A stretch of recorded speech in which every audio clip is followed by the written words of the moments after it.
Hi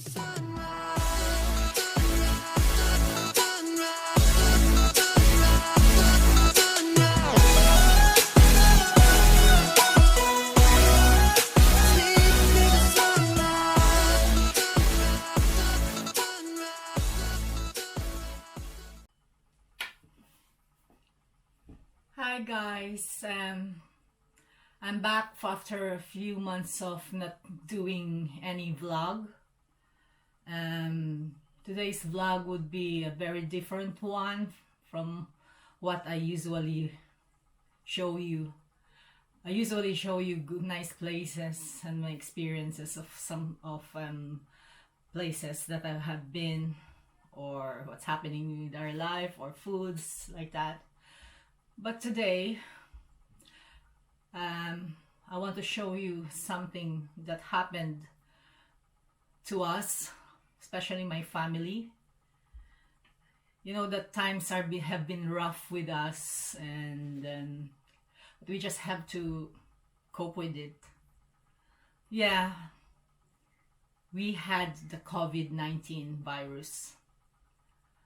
Myself, my husband, and my eldest daughter, Patricia.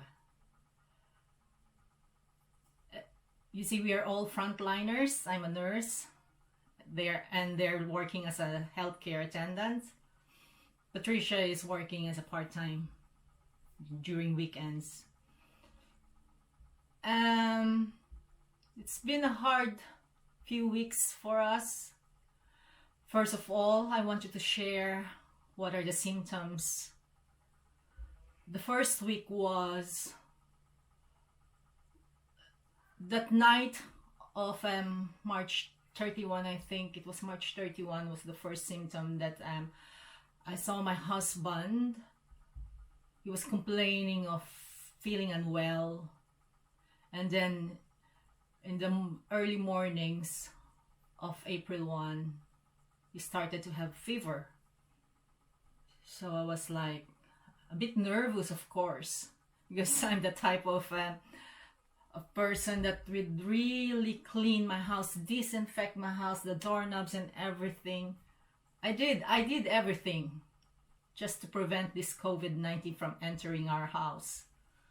But of course, my husband was exposed to someone who has this symptom, which was a few days later that he was informed that he had a COVID-19, the one that he was exposed to. So anyway, to cut the long story short, he rang in our doctor, and he explained everything what's happening with him. He was like having fever, high fever. It's like 38.6, 38.7. So, and with body weakness and a coughing a few times during the night as well. So he was advised to self-isolate, and the doctor will forward his case to the health board, and he was to be scheduled for swab, because the frontliners here will be the priority to be taken swabs. So then I was about to go on duty the following day at nighttime, but I informed my nurse manager about this, that my husband about it, that he has symptoms. And so my clinical nurse manager told me maybe just to isolate myself, because I am, as a wife as well, could be as well get infected even if I'm asymptomatic that time. So I did not go for work that night. And then on April 1st at around 11 o'clock nighttime, I began to have chills myself. That's my first symptoms. So, and now, oh my God, I was like so nervous. So I I self-isolated as well. I've told my son to go and sleep in the living room, and I used his room, and my husband used our room, which has his own toilet. So that's it then. That's the start of our isolation. And the following day, I had to call my doctor and told him about it as well. And I was having chills at around 3 o'clock in the morning. So my doctor as well advised me to self-isolate for at least 14 days as while I am waiting for my schedule for swabbing. So anyway, I have this here. I have written all my symptoms so that you'll know, because our work gave me this this memo, you know, or this paper to fill in the symptoms noted at what day and all. So during the first day, I had fever, itchy throat, and an occasional cough. So I am self-isolating too. So it was really like, my fever is not really that high, but it's still a fever. It's high, you know, above the normal one. So it would be ranging at around 38.1, 38.2. And okay, and the itchy throat, then it's like, you know, it's annoying. It's just like it's there inside. I don't have phlegm that time yet, but it's like, I know already for myself that I did get infected. I know, because I know myself, you know. Anyway, I got nervous as well, because thinking that two of us, my husband and I, is already infected, and we're both isolating, and so I was so afraid with my children. So, and like that time, then I was like thinking, oh my God, who's going to mind us? Because this is hard, you know. We're alone here in a foreign country. We don't have our family here beside us, only friends. Those are my things. And I started to pray then. And then I told my closest friends about it, and they started to pray for us as well. The second day, I had this massive headache, and then I have a diarrhea on and off, like around during the whole day 6 times. So I keep on drinking, replacing what fluids I am losing. I'm replacing it. And the third day, I have dizziness. I have body pain, especially on the right abdomen area, which has been complaining before this COVID thing. I thought that I had a gallstones or something, but my blood test results did not really say it. So I think that time I'm having this early symptoms already, which I got confused.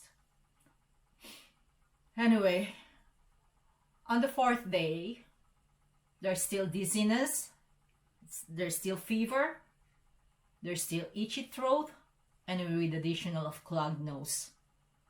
Like, I did everything. I'm always taking Paracetamol 1000 grams every 6 hours. That's round the clock. And I always get this lemon and ginger tea, which my children makes me, and, you know, knock on my door, leave it on the front of my door so I can get it. Our foods are being given to us by our 3 children. So I'm so thankful that they are all good children.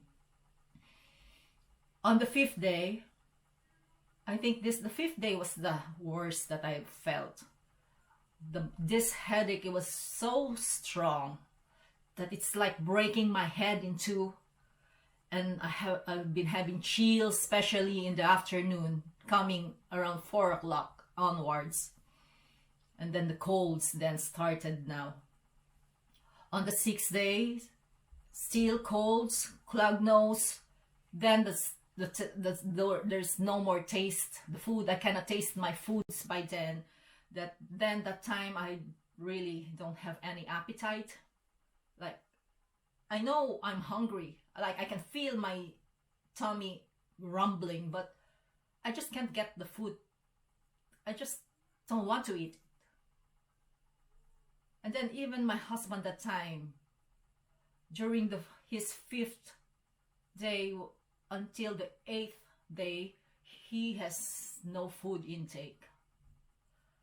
So my friends, thank you for my closest friends.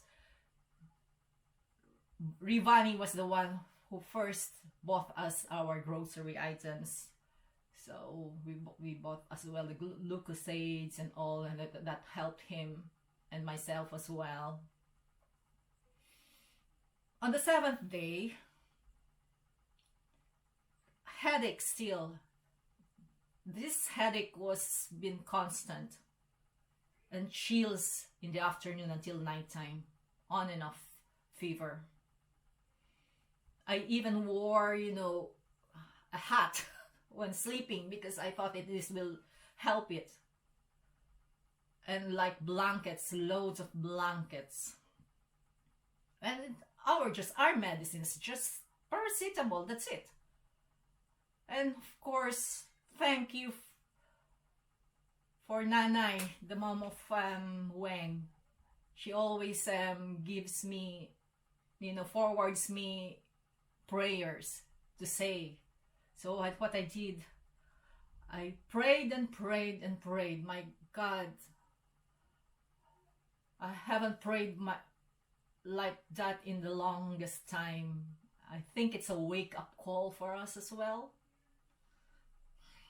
It was so really hard because on the 8th night, I woke up at 3 o'clock in the morning. I was so afraid to sleep again because too afraid that I might not wake up already. And then that was the point of my life that I really cried and asked God to heal us.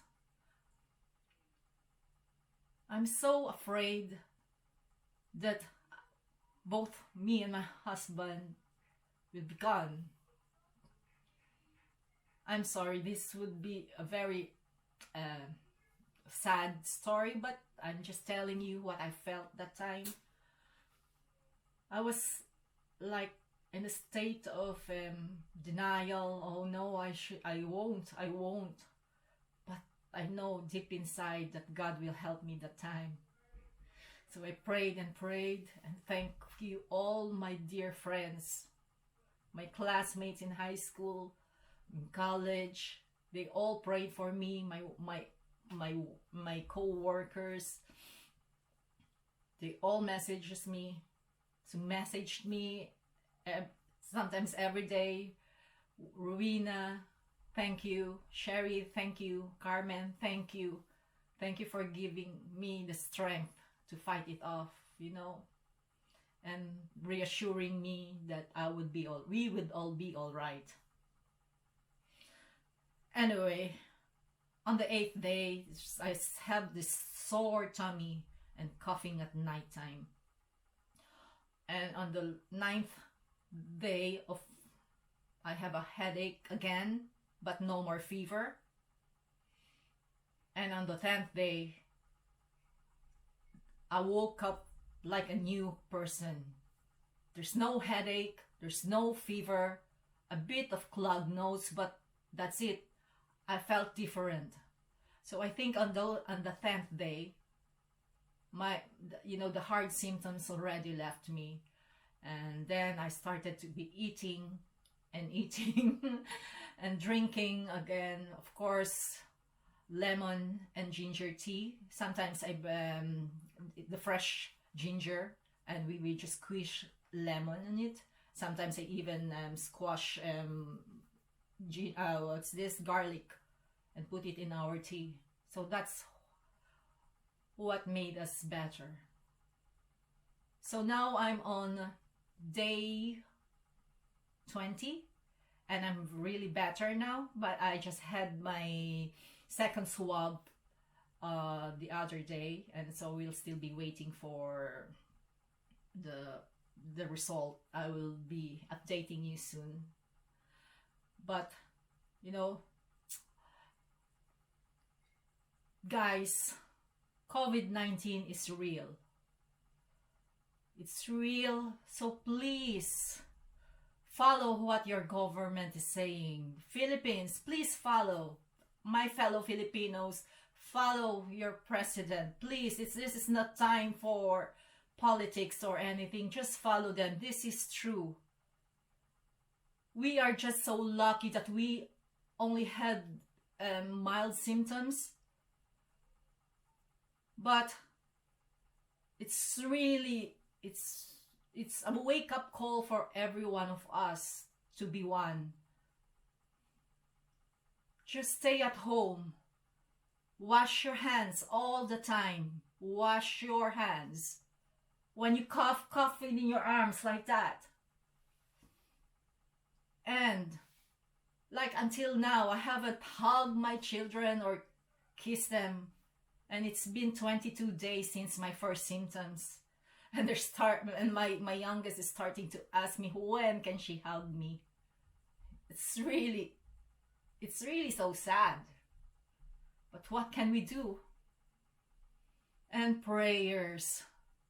I think this made the prayers, your faith is the one who's going to make you better. So I hope I've helped you. It's just, this is really hard, and I will remember this for years to come. So guys, if you have symptoms, consult your doctor. Call into your doctor. Don't go in, just call, and they will instruct you what to do. Thank you guys for listening to me, and I hope I've imparted with you about this COVID-19, and I hope we all get through this. And I'm hoping for this COVID-19 to be gone, and vaccines will be already found, so that we won't have this anymore. It's really sad. It's a torture, really, to have it. Thank you guys, and I hope I did impart some few things for you. Bye. Thank you for watching.